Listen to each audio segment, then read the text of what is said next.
So we're seeing the rise of this debate about what is the definition of the word woke. Comes up a lot now as the new battle cry from the left saying that conservatives can't define woke. Well, I'll admit that many conservatives and many other Republicans use the word as a thing that their focus group tested consultants tell them to say, and I think that's a little bit disappointing. But I think the reality is, and I've defined it countless times, I'll do it again, let's define it in neutral terms, and then we can actually talk about what's wrong with it and the culture of fear that it creates. Okay, so being woke refers, whoever's defining it from the left to right, to waking up to invisible societal injustices and then taking whatever action is required to address those injustices, grounded generally in race, gender, or sexual orientation, or other injustices that are perceived to have an effect on race, gender, or sexual orientation. That's how the proponents of wokeness would define it. That's how I think the opponents of wokeness ought to understand it.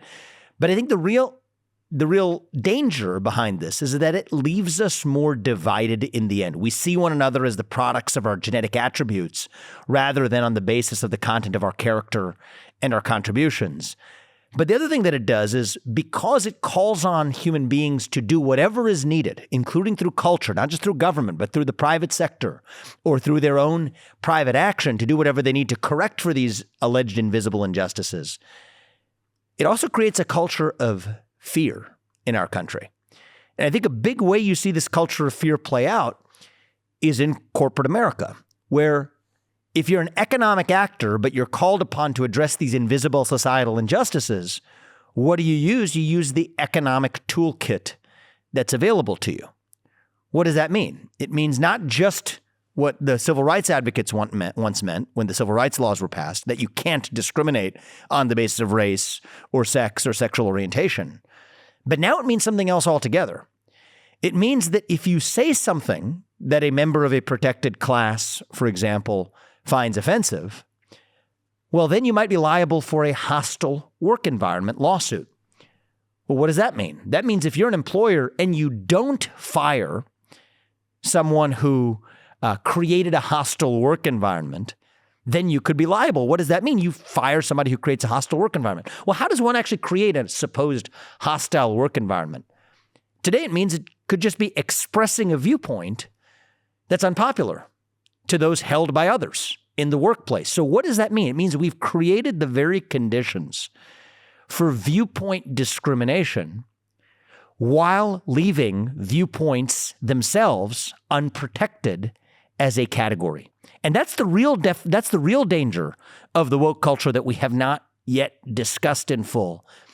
It is a threat to a free speech culture in this country. It says that certain ideas cannot be expressed because certain ideas are more protected legally, financially, economically than others. And I think that's a danger because free speech is itself is a precondition for truth. You know what? If we had a culture of free speech in this country, we would have gotten to certain answers more quickly than we otherwise did. You take the COVID lab leak. Well, a couple of years ago, you say it on social media that COVID-19 originated in a lab in China, you would have been censored. Your account would have been locked down. Your post on YouTube would have been removed. What do we now know 2 years later? COVID-19 likely originated in a lab in China. And had we known that sooner, we could have not only delivered accountability, but potentially even dealt with the problem sooner. But we didn't. People suffered, including the very people who we were supposedly protecting from racism or whatever from this one-sided view. Well, another example of that actually relates to the school closure debate. COVID school closures, COVID-19 related school closures in America. I don't think anybody can today with a straight face say that we don't regret what we did in this country, in public schools across America, by shutting down kids in K through 12, kids who were at a low risk, very low risk for either getting or even spreading COVID-19, and telling them that they couldn't show up in the classroom for over a year.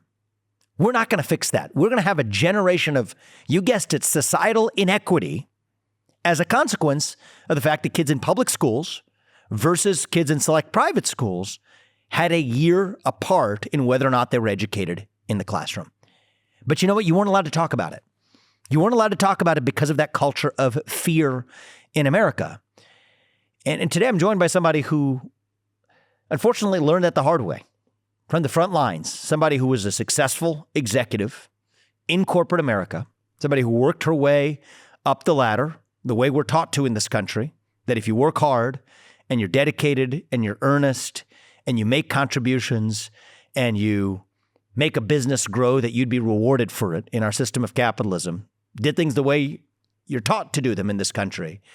But in her capacity as a citizen, nonetheless expressed an opinion that was unpopular at the time, that these school closures were the wrong policies. As time has passed, an opinion that has actually aged really well, one that reminds us that we make mistakes when we censor free speech, but who lost her job for it. And she made a significant sacrifice for it, a sacrifice that many other Americans were unwilling to make.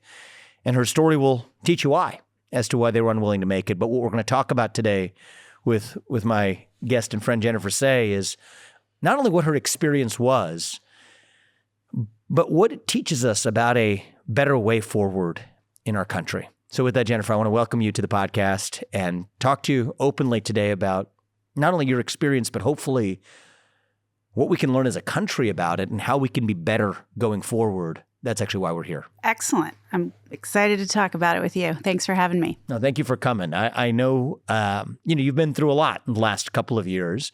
I know you. I think most of the people watching this might not. And it is the first time we're sitting down in person anyway. Tell me a little bit about what your journey was in climbing the corporate hierarchy that you were in, how you achieved success, and then what led it to all really fall apart. Yeah, it did fall apart. I worked at Levi Strauss & Company since 1999. It was not my first job, but certainly an early one. How old were you when you joined? I was 29. Maybe I just turned 30. Okay, so you had some experience before then in the work. I did. I'd worked at an advertising agency for 3 years. I worked at the Gap for 3 years, but then I found myself at Levi's. And I loved it. It was a product I'd worn since I was a child. The brand, it stands, I think, in most Americans' minds and people around the world, it stands for rugged individualism and freedom and kind of the best of what America represents. Those Levi's jeans ads growing up. That's what I remember from it. Yeah, exactly. I mean, I had, memories of Levi's that really meant that. I traveled to Moscow in 1986 as a gymnast representing the national team, and I brought 501s to trade with the Russian athletes. I mean, that's what Levi's meant to me. Yeah. I didn't know that. You were a national gymnast for the United States? Yeah, I was on the national team for 7 years. I was the national champion in 1986. Really? Yeah. So does that mean like Olympics level? Yes. And I'll come back to it because it definitely factors into It actually makes me even view your pursuit of excellence story through a different light. I didn't know that about you. If I start with this briefly, I was very outspoken in 2008. I wrote my first book about the culture of abuse and cruelty in gymnastics, and that was not a popular view either. Interesting. So my advocacy, abuse, what do you mean by that? Emotional, physical, abuse, and sexual abuse. So you touched on that in your book, even? Oh yeah, I was the first one to talk about it. Oh really? I didn't know that. And I was dragged across the internet. Early days of social media, didn't know what I was signing up for. So you talk about the sexual abuse issue back then. See, I didn't think that was in the public consciousness until much later. Wow. It was. I mean, I was the first. You're too far ahead of your times. I was too far ahead. It took about 10 years, and I was redeemed for about 5 minutes before I started my COVID open schools advocacy. But it's an important lesson, and I think part of my journey, because I spoke the truth. I had lived this experience. I knew from the inside what the sport was like, but that was not a message that the powers that be wanted out there. Not USA Gymnastics, not the U.S. Olympic Committee, not the, practitioners of the sport. Everybody was invested in this image of the sport as these shiny, happy little girls dancing around, and I sort of punctured that. And so all the same tactics that were, slightly different, but, I was a grifter and a liar, and I was not a good gymnast, and all these things were used until the story could not be held back anymore, because we had the case of Larry Nassar, which you're probably somewhat familiar with, the doctor for Team USA Gymnastics who abused over 500 young athletes. So at that point I was redeemed. But, my advocacy for children goes back to that. And I know all the ways in which adults will sacrifice children to maintain, a certain image. In the sport of gymnastics, it was about money and medals, and they were perfectly willing to sacrifice young children to achieve that. And, children need our protection. They're least likely to speak up for themselves. They don't have a platform. They can't vote. They want to please the adults around them. I lived this. And so all of that was with me as I advocated for children during COVID in terms of open schools. But essentially, professionally, I started at Levi's in 99. I loved the brand. I wore the brand. It was always important for me to work in a place where I believed in the product. I didn't want to have to kind of lie and make that up. It wasn't an easy environment for women coming up in the 90s and 2000s. It was, I'll just say it's a testament to how far we've come and change. Say a little more about it. In what ways was that difficult? It was a very male-driven culture. It wasn't uncommon to find yourself at a sales meeting batting away drunken advances from sales guys. None of that would be acceptable anymore, and I think that's great. It's like pre-Me Too kind of thing. Yeah, I think it's great that it's changed. I think it's important that we know it. It's not the same as it ever was. Things have improved. When I had my first baby in 2000, I have 4 children. I had my first in 2000. I came back after, a handful of weeks. There was no parental leave. There was no maternity leave. And I think I had to pump in a closet with a curtain on it. There was no locked door. Like it just didn't matter, and I certainly toiled in jobs far longer than many of my male peers. But I found as I moved up, I had the opportunity to change the culture and create something that was more inclusive. So I'm not complaining about it. I'm sort of stating a fact. And I wanted to change it, So I worked my way up the ladder, mostly in marketing, but beyond that as well. I led e-commerce for a time. I was strategy, all sorts of stuff. And eventually in 2013, I became the chief marketing officer, which is a big, very public-facing role. And I stepped into this role at a time when the brand and business were really floundering. We were near bankruptcy in 2011, this storied brand. But the CEO believed in me, put me in the role, and I helped bring us back from the depths. I led, we really reinvented the brand and reconnected with not just Americans, but fans all around the world. We IPO'd in 2019 successfully, and I eventually got promoted to brand president. So I then oversaw all product design, all of that stores. But in 2020, from the get-go, March, right away, I was outspoken about the harms that would be done to children from prolonged school closures and other restrictions. Closed playgrounds. We had playgrounds closed for 9 months in San Francisco. 9 months. In the city, where do kids play? Where do they run? Where do they get out in the sunshine and get exercise, if not at the playground? The masking of toddlers, 2-year-olds, we're the only country in the world that did that. Clearly harmful. You could see it with your own eyes and ears. These children are learning to talk and connect. They can't put their shoes on. How are they going to wear a mask? I have a 3-year-old. I get it. Yep. They're in diapers. How are they going to, even if it worked, how are they going to mask correctly? It's just let alone the fact that it wasn't working and it's nonsensical as a proposition. Exactly. Things we could see with our own eyes and ears were harmful. We sacrificed children, and it was premised on a lie that there was no age stratification of risk, that this wouldn't harm the most vulnerable among us, children, if we closed the schools. And I couldn't bear it. I have children in public school, which made me unique. And where were they at that point in time, like age-wise or grade-wise? Well, one was in college, junior, I think, in college, another in high school, and then another starting kindergarten and another in preschool. So I have you had the full gamut. I got all of it. I can tell you what it was like for young adults. I can tell you what it was like for high schoolers and very young children. So this is like what, a couple years ago when? Yeah, it was. That's where they were. 2020. Right. That's where they were. Yeah, exactly. And it wasn't just my children I was thinking of, of course, obviously. But you had a perspective I was based on thinking my children were probably going to be okay. We had plenty of privilege, to use the parlance of the day. We had strong Wi-Fi, a parent at home to help. But it's not hard to imagine that of the 50,000 public school students in San Francisco, 60% of whom are low income, that was not the case. It was not hard to imagine that some of them weren't getting food, that they were home alone, they didn't have Wi-Fi, that they just weren't learning at all. And I didn't understand why everybody couldn't see that. It didn't take much imagination. So I was outspoken. I didn't have much of a following on social media, but I built one because those who were willing to kind of speak out first, were like a beacon. Lots of people weren't willing to say And it. how did you speak out? What was your modality?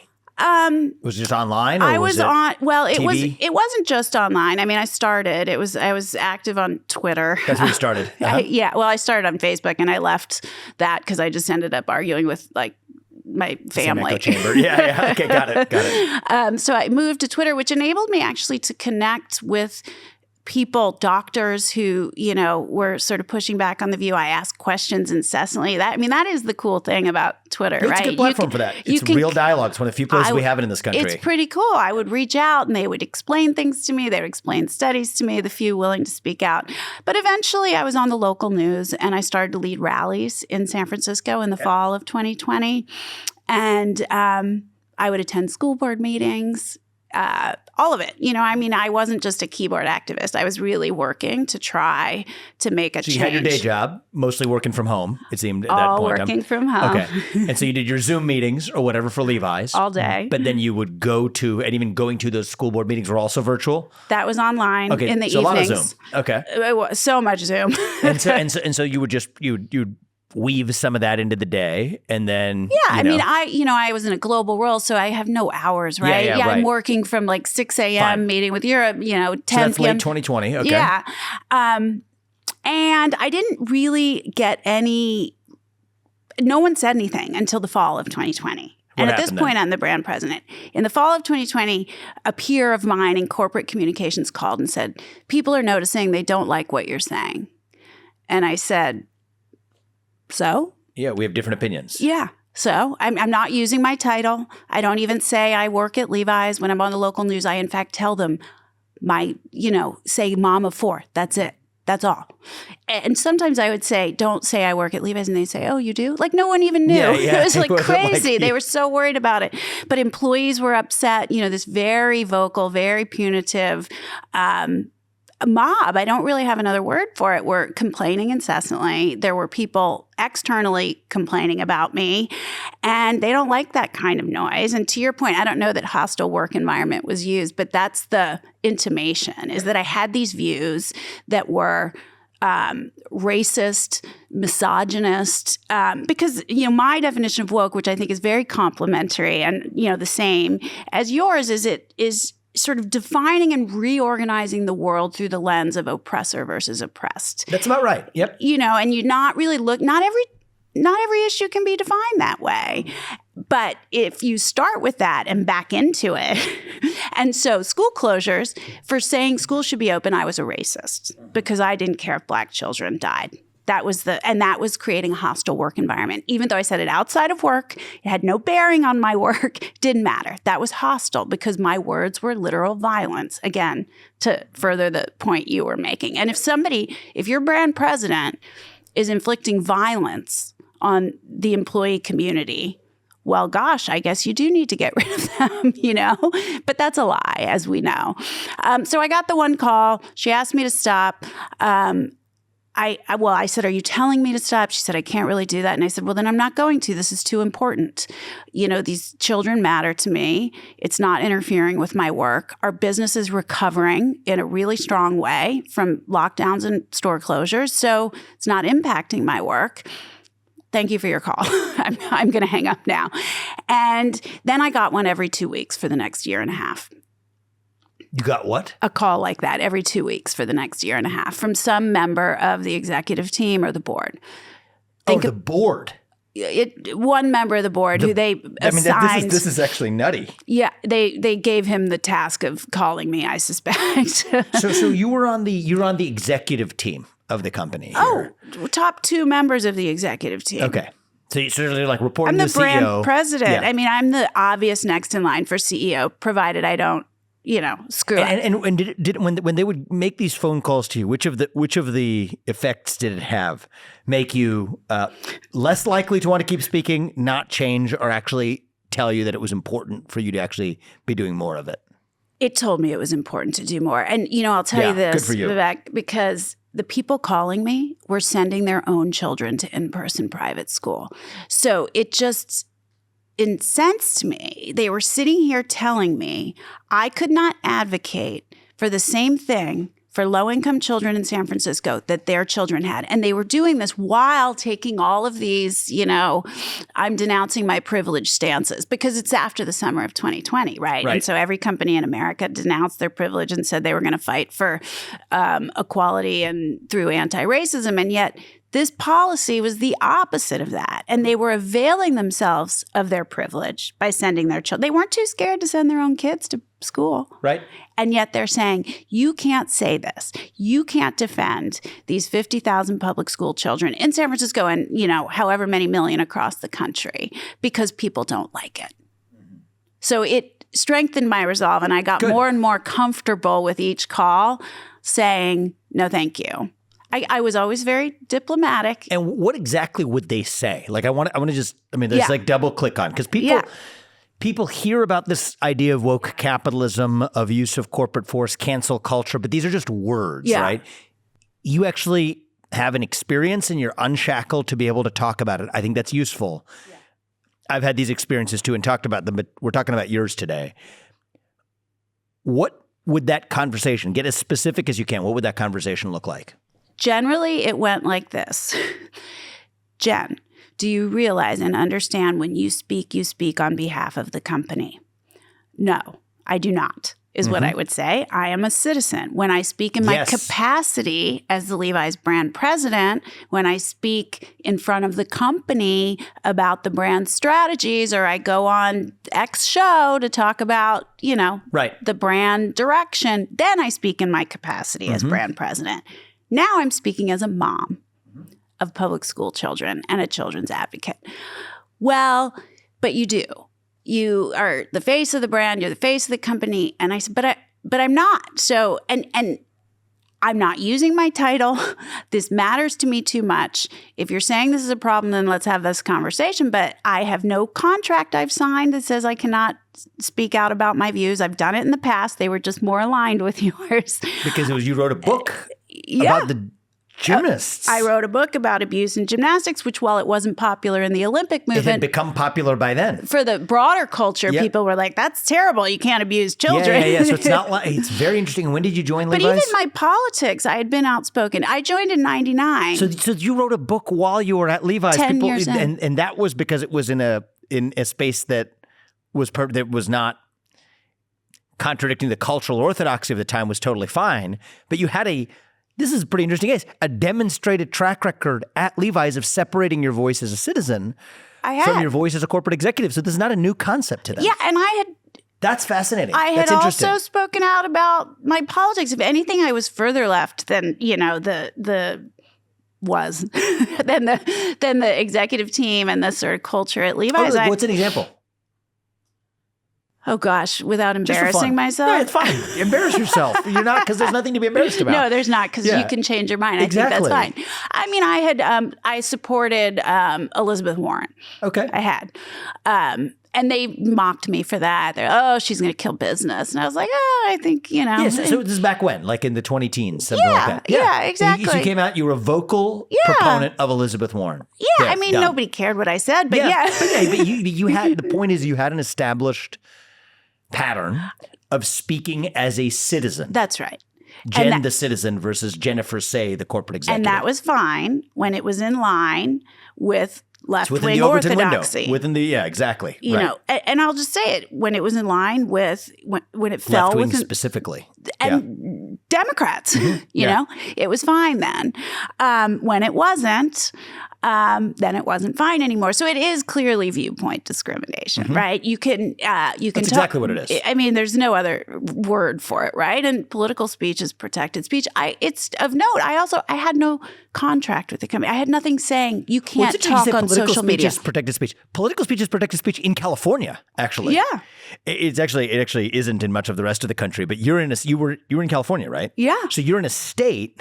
Okay, so let me give you another good where example. It's actually protected speech, and that's the irony. Yeah, here's another good example. You ready for this? Yeah. So it became more and more fraught. I kept getting these calls. You speak on behalf of the company. No, I don't. I'm a mom. I care about kids.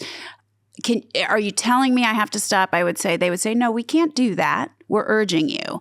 But then eventually my boss, the CEO, engaged me on the issue. And, his suggestion or intimation was you could be CEO if you stop doing this. Use the carrot now. Yes, exactly. And I think it's true. I mean, I certainly was capable in delivering the results that would have put me on that path. I think by the time he was offering it, he was using it as the carrot to get me to stop. And he was never going to, because screen grabs live forever. But most of my tweeting during this time, I was very focused on children. Like I was opposed to lockdowns more broadly, but I felt like that was a third rail. I thought kids were something we could all get behind, right? Yes. Isn't that apolitical? There's a big cost and benefit that you have to weigh, and the cost benefit was clearest in the case of kids going back to school. Exactly. Every once in a while, I veered slightly. At one point in 2021, I posted an article, no commentary, just a quote about the recall election in California. Mm-hmm. You remember there was a recall of Governor Gavin Newsom. That I was told I really needed to take down. So talk about political speech. And the reason they weren't even shy about it, I mean, I have the text in my book.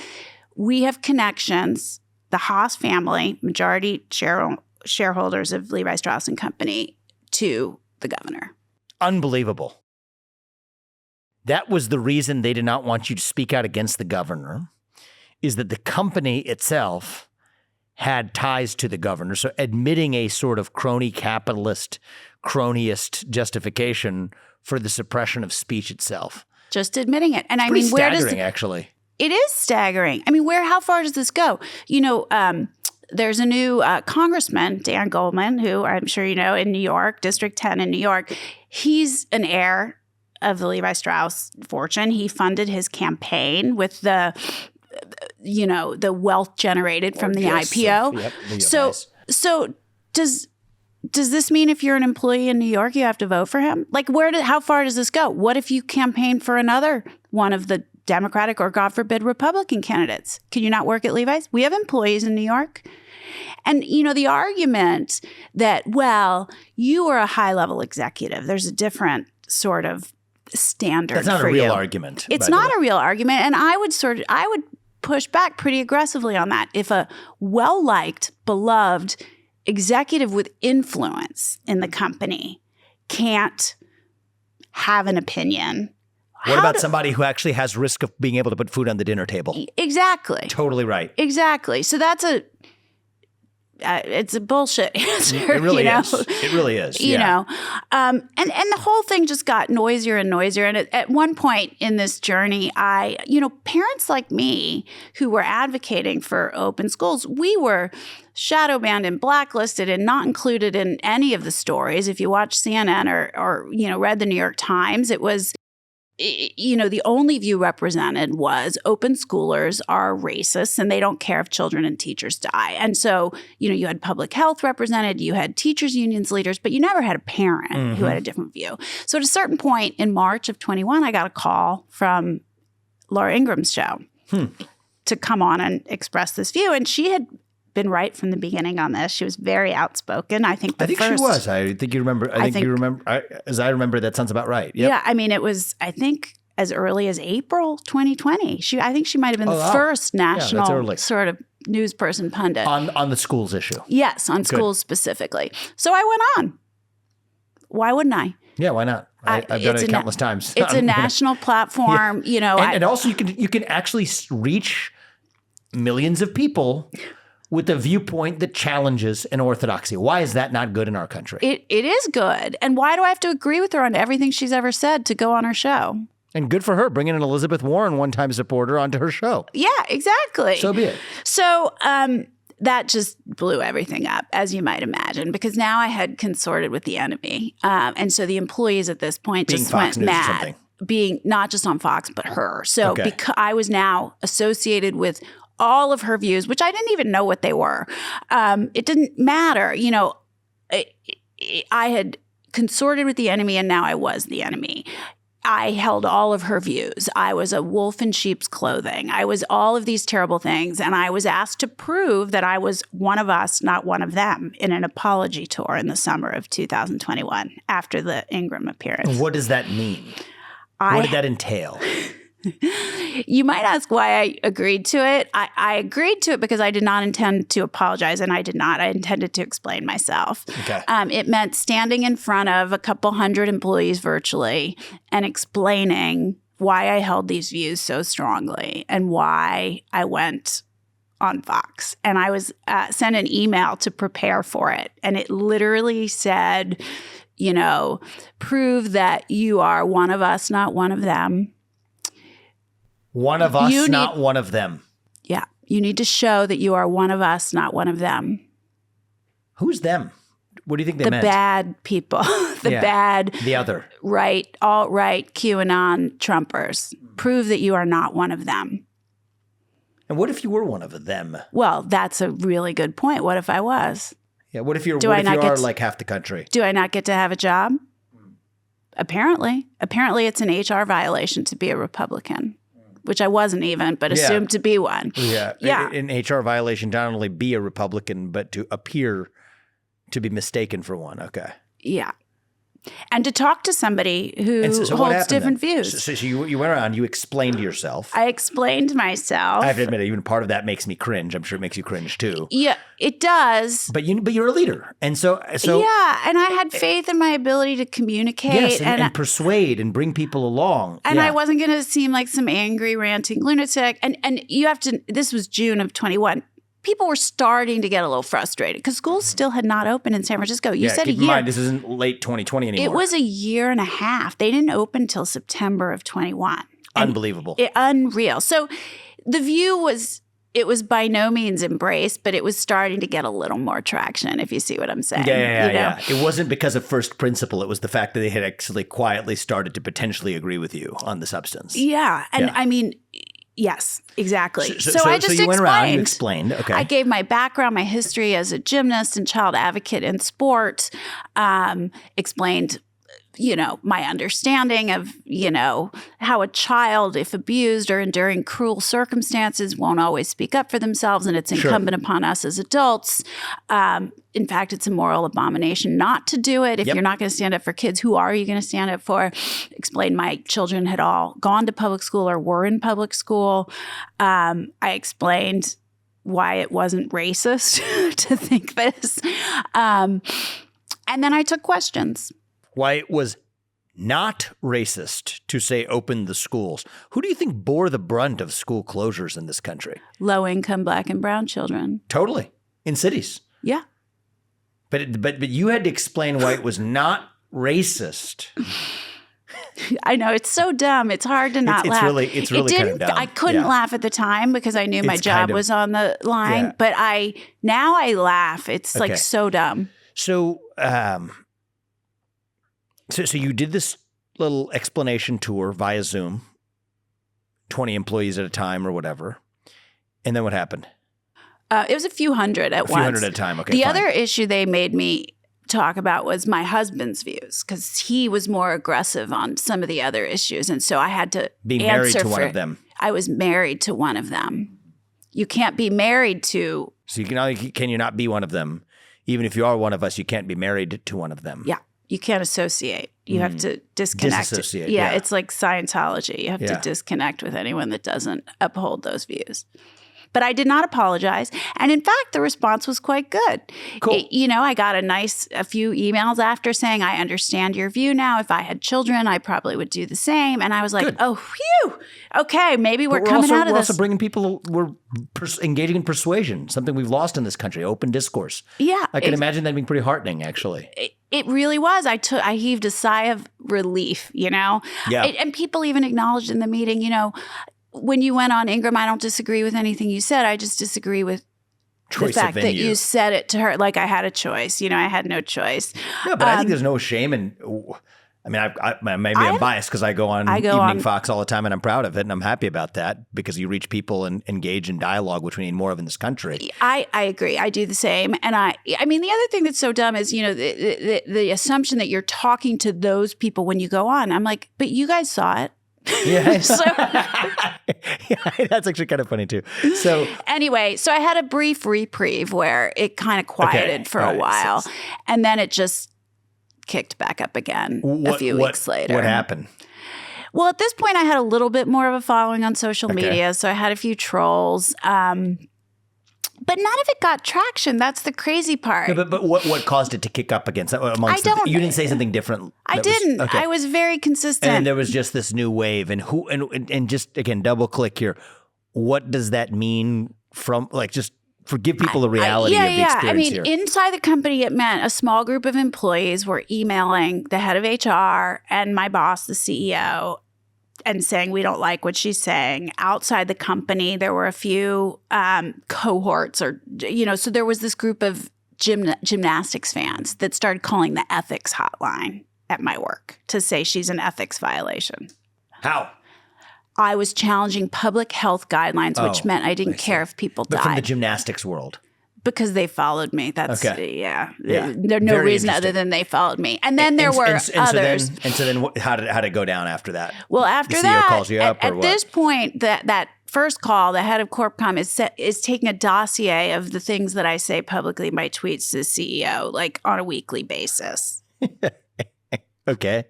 And then what happens though? Let's get to that. Where do they cut the cord? They asked to do a background check on me in October of 21, saying, oh, you could be CEO, but we need to do a background check on you and your husband. I said, this is going to be the thing that you use to get rid of me. You said it. I did. Mm-hmm. And what did they say? I said, it's going to be gray, because at this point, sentiment had really shifted, but you're not going to want to put up with it. So this is how it's going to go down. I basically said, January 22, I got the call. You can't work here anymore. From HR? No, my CEO boss, the CEO. Okay, what did he say? What did he tell you? What exactly did he tell you? He said, we finished the background check and there's not a path forward for you here.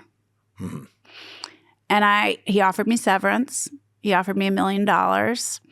I didn't say anything on the phone. I didn't say yes. I didn't say no. I said, okay. I wanted to get off the phone. He said, give you $1 million to sign the separation release of claims and shut up. And don't talk about the terms of the separation. Exactly, of course. And I know how these things work. Yeah, of course. That's always how it works. Yep. People challenge that happened. It's always how it works. I did not accept that. I resigned on February 13th, and then I publicly wrote a letter on Barry Weiss's Substack explaining what had happened on the 14th. And did you pursue legal action? No. I don't want money. I just want freedom.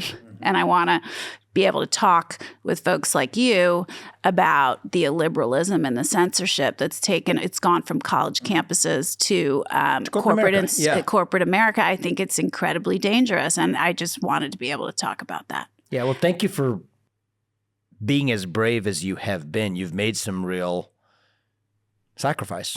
I often say this in a different context. It doesn't have to do with this one, but you can make a sacrifice if you know what you're sacrificing for. I think it's part of what we've lost in this country is, you use the word citizen. It stood out to me. It's a concept we've lost in modern American life, the ability to think of yourself as a citizen. But I think you have to know what sacrifices you're willing to make as a citizen. I think of you as somebody who's serving your country, actually. Living out the First Amendment. Call it the First Amendment for a reason. It's not just about protecting you from the government. It's about creating a culture in this country where citizens sort out their differences in opinion through free speech and open debate in the public square, not through the use of force, including even economic force or an economic sword of Damocles hanging over your head to use self-interest as a cudgel, economic self-interest as a cudgel to get you to shut up. And you refuse to. And you paid the price. I did, and it's not easy, you were a high-income earner, right, even at the time, too. Yeah, apparently not as high as some people in my equivalent role. So it's not like I don't need to get back to work. And I am the breadwinner in the family. 4 kids. I got 4 kids. I got, one in college, another just graduated. I gotta forge a path. This wasn't easy. Yeah. I $1 million is not something that, it's not, I know a lot of billionaires wouldn't sniff at $1 million they'd take for signing a piece of paper either. So it would make my life much easier financially, but I wouldn't sacrifice my freedom. Can I just kind of go into one area, though. Why not pursue legal action? It's a good question, and I've certainly had moments where I'm like, maybe that was a bad choice. Well, I don't think it's a final choice. I think this is just a couple years ago still, right? It is, but I quit. So at this point, well, you want to talk about hostile workplace. I know. This can actually, I don't think you've closed the door on that at all, actually. It's possible, and I've had others advise me as such. I think it's a personal choice, though. It is, and I'm not really interested in protracted legal action. It's never been my goal was to extract as much money from them as possible. I just wanted to leave and have the freedom. It's almost, I agree with you there. And and this is a deeply personal choice. And I think being in litigation is unpleasant, and you live life once. And so you want to think about how you use that life. The only thing I'll say in favor of it beyond the money, which is not what I had in mind when I was saying it, is you got to impose some cost on these guys. I mean, these guys are going mostly, I know you impose some PR cost on them, but if somebody doesn't make them pay for what they did, we can just expect even worse in the future. I hear that perspective. I do.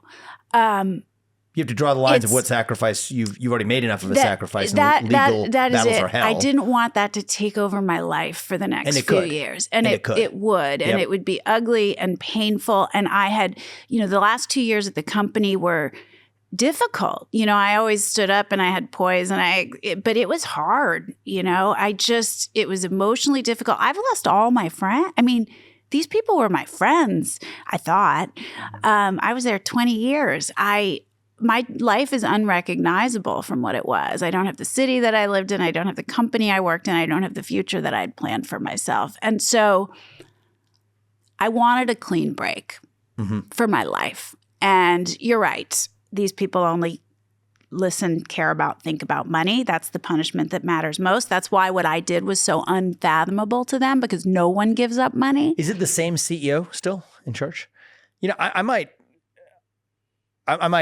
pick up where you left off, not through legal action, but I just think someone needs to impose a social cost at the minimum on these people. I know you've done that. I'm just so taken by your story that, as long as it's not going to cause hell for you, I mean, you've already been out there. You can't, yeah. What's the guy's name? Chip Berg. Chip Berg. What a coward. What a pathetic embodiment of an American leader is Chip Berg. This is a person This is an opportunity. He could have had an opportunity to say that we're a company that actually stands for the daring, that stands for the American way, which is that anybody who wants gets to express their opinion so long as their neighbor does in return. That's what it means to wear a pair of Levi's and be daring and to go out into the American frontier. He missed, it's probably a business opportunity that he missed, but what a coward. And this is a person, military. Tainting that brand. I agree. Military would consider himself this sort of like brave, decisive, courageous Would he serve leader. in the military? Yes. So what? I know. Sir, you serve in a military, you go through the motions, wear a uniform, serving out a hollowed out husk of the thing you're supposed to represent. That's not brave. I'm sorry. But here's the thing, and I'm sure you know this and have experienced it. We make certain assumptions about leaders in this country, that there are a high percentage of them that are courageous, decisive. I don't anymore. I don't at all. It's a very low percentage. And the longer they are in leadership, the less they think for themselves. They look left and right. They get their talking points from CorpCom, legal, or HR. They don't even know what they think anymore. And they were all telling him, this is really bad. What's this guy's name? Chip Berg. Chip Berg. Charles V. Berg. Yeah. Charles V. Berg. You're an American coward. You had an opportunity to actually serve your country. Yeah, I'm grateful that you put on a uniform and served like tens of thousands of Americans do every year in the military. But what is the point of fighting or preparing to fight if you lose the very thing you're fighting for? And I'm not asking you to make a sacrifice as a job as a CEO. I'm asking you to wake up to the opportunity that's hiding in front of you as a CEO, that there's 100+ million Americans just like Jennifer, okay, who agree with what she has to say, who history has vindicated, actually, what she had to say, who could have rallied behind you and your now pathetic brand to actually get behind making your company more successful. People who would have come to work for you, with an allegiance that goes beyond what you're going to get out of them just because you write their paycheck and sign their paycheck. That is the opportunity you missed as a capitalist. But in your capacity as a citizen, you also actually showed this country and the next generation of Americans what not to be, what not to aspire to. The fact that you think you live the American dream becoming a CEO of a company is actually a farce that makes a comedy of the American dream when the person who achieves that height only gets there in order to actually have a piece of tape over their mouth, handcuffs over their hands. You don't have to have physical handcuffs and be locked up to live a life of enslavement. You're enslaved, but you're teaching other Americans that, you know what, people like Jennifer who are brave enough to speak up get enslaved by people like you too. Shame on you. Shame on what you're teaching the next generation of Americans.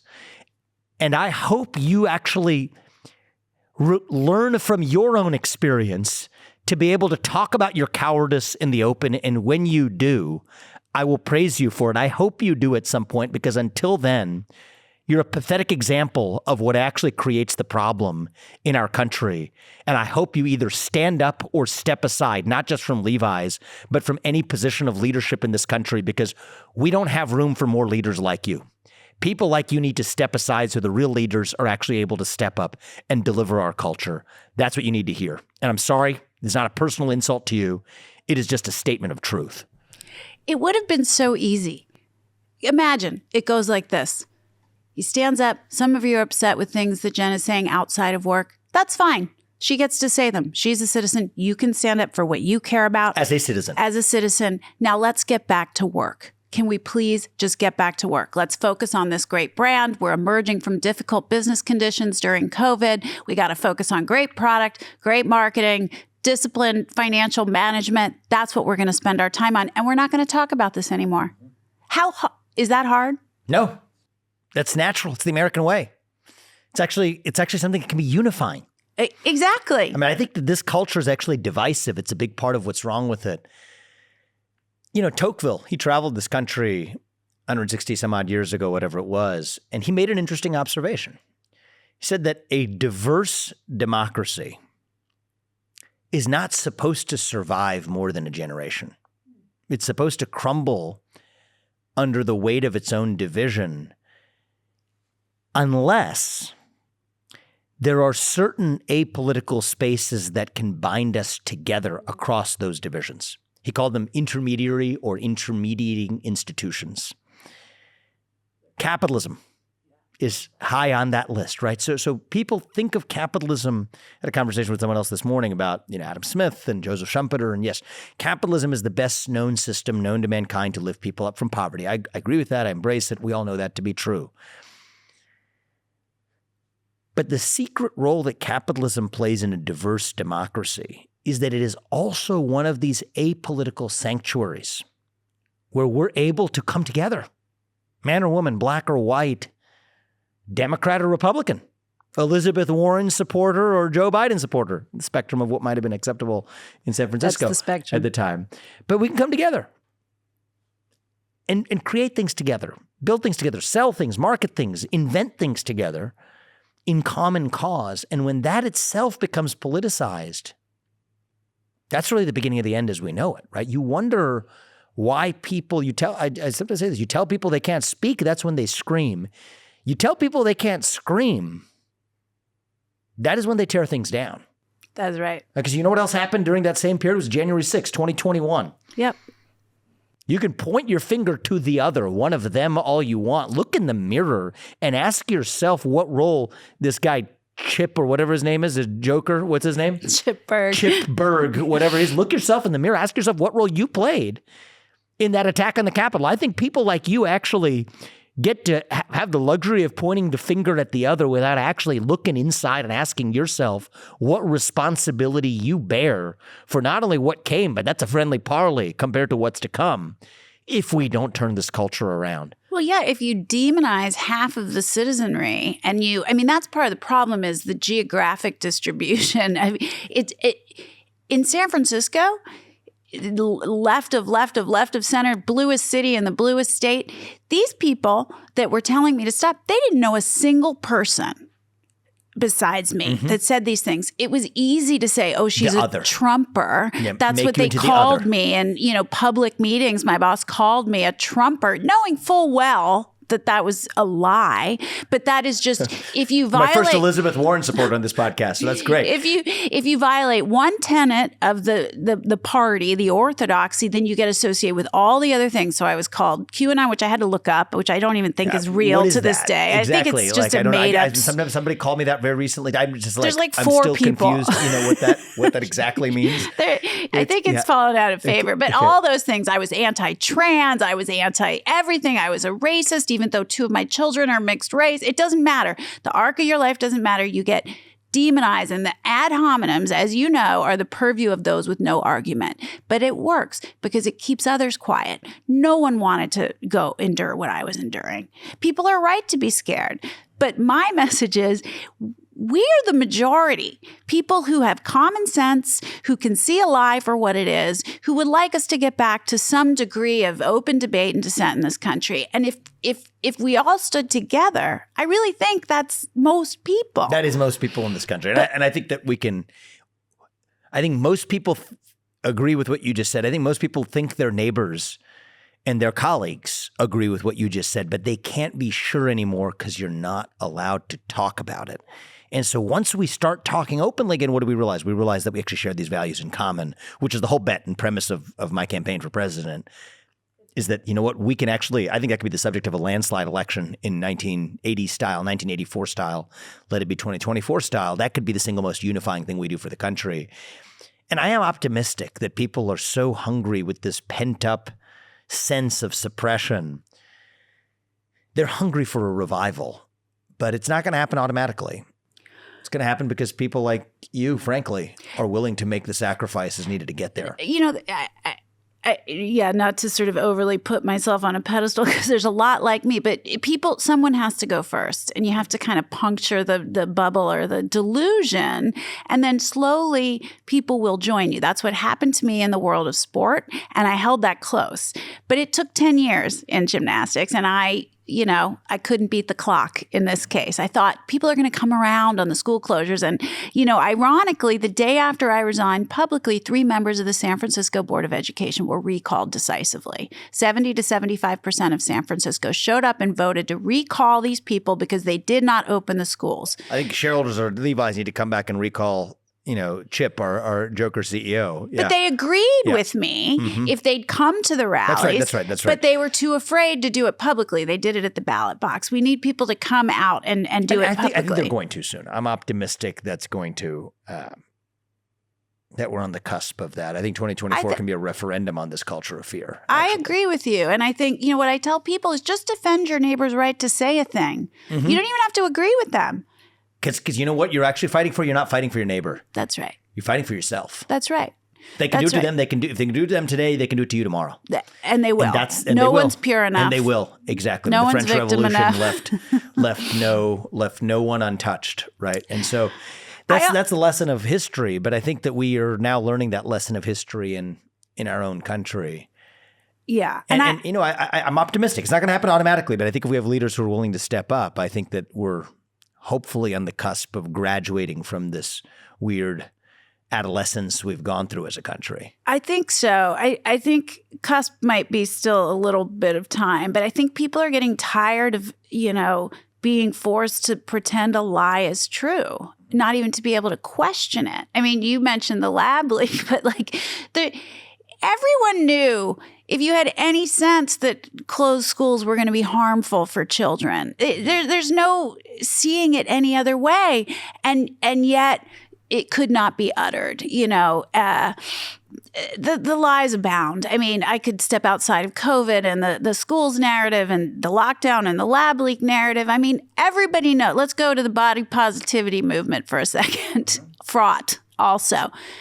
I'm sorry. Everybody knows it's not healthy to be morbidly obese. It is not healthy to be 400, 500 pounds. You are not a bad person. You are a good person. You have value. What you think matters.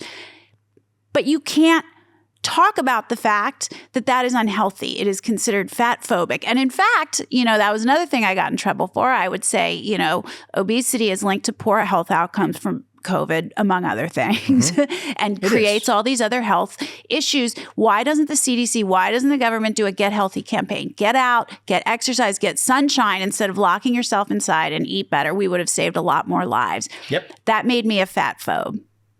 I mean, I think that part of the reason is that you were already wrapped up in this other fraught debate. Part of the reason is that becomes the next frontier. It's a lot of what's going on in the trans movement, where we can't have empathy for a kid who's going through some difficulty because as soon as they've uttered the magic words, then you're transphobic if you actually have empathy for the real thing that you could have helped them on, but you can't anymore because of your own self-interested fear as an adult.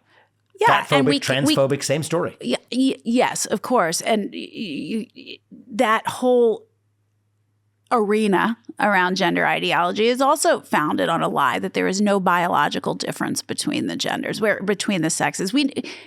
Everybody knows that there is, but in the oppression hierarchy, trans folks fall lowest. They are the most victimized, and so their rights, according to the movement, have to trump. Be the most victimized. I think the way that hierarchy works today is actually it's inverse in terms of who actually wields social power. The most power, which is why when you take it to the arena of sport, women's sports, which were protected through Title IX for a real reason, that doesn't matter anymore.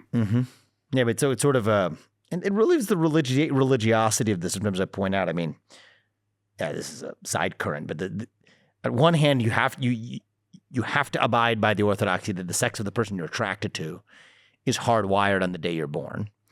At the same time, you're asked to believe that your own biological sex can be completely fluid over the course of your own lifetime. Right? These two things can't make sense at the same time, and yet with very little variation, you have to be able to espouse both of those convictions at the same time to be still within the modern acceptable Overton window. I think it's also, to address your first point, considered anti-trans if you are a straight male that doesn't want to date a trans That's actually female. very new, actually, That's new. Which is different than the entire premise for classifying gay rights as civil rights. Yeah. Which was there's a lot of illogic in the whole thing. But that reveals the religious quality of it.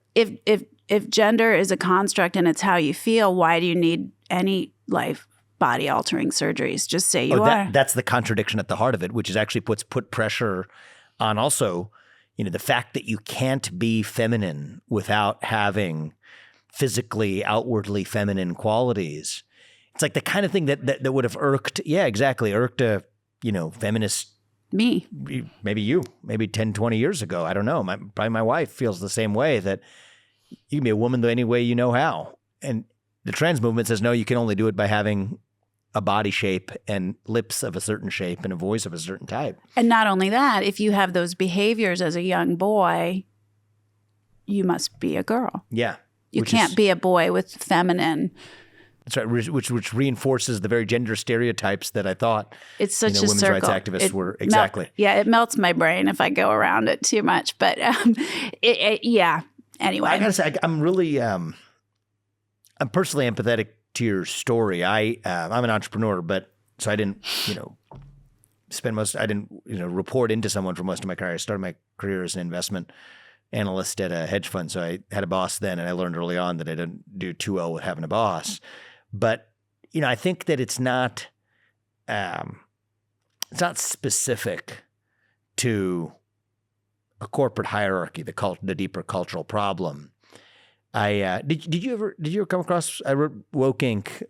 Did you read the book? Yeah. So you know my story, I guess. I mean, I think I had bottom line is a very similar experience. Except this time I was CEO of a company. Black Lives Matter movement kicks off on the streets of this country following the tragic death of George Floyd. There was demand in the ether. It wasn't by any one person, right? I'm running the company, but from employees, from people on the outside, nebulous stakeholders, the public, peers, fellow CEOs, to come out and make a statement in support of Black Lives Matter, something that I couldn't do in good conscience. It's call at the time for decimating the nuclear family structure. There's a lot I just couldn't get behind personally. But that was the one thing that was acceptable to say.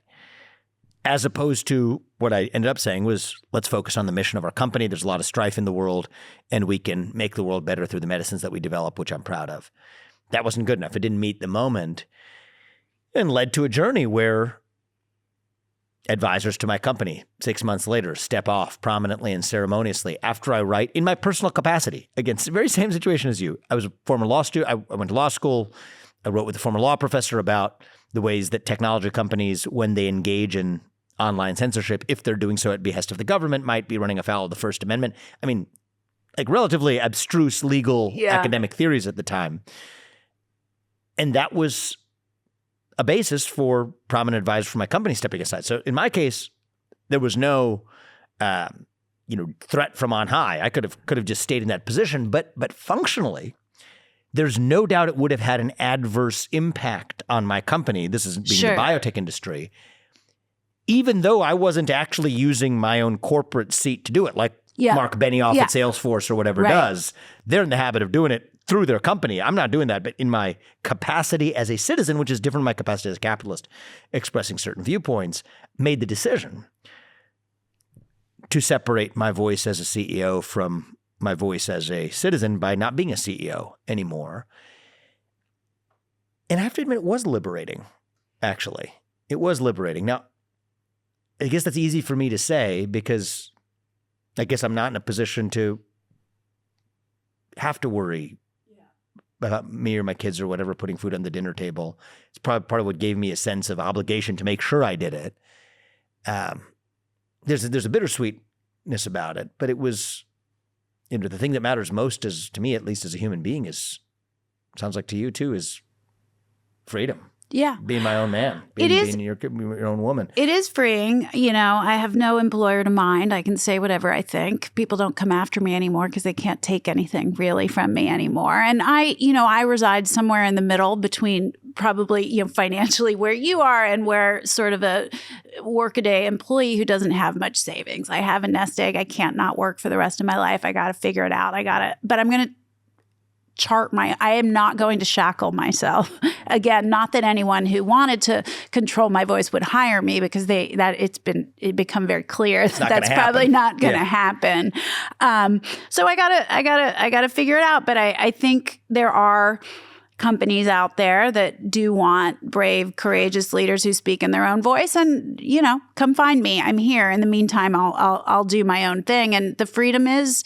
That's what I wanted. That's what I got. It mattered more to me than financial security. It just did. It seemed too important. If we all commit to furthering lies, we commit in exchange for our own safety, then we don't live in a democracy anymore. Mm-hmm. And that to me just seemed too dangerous. And I will give up some of my own financial security to be part of that conversation.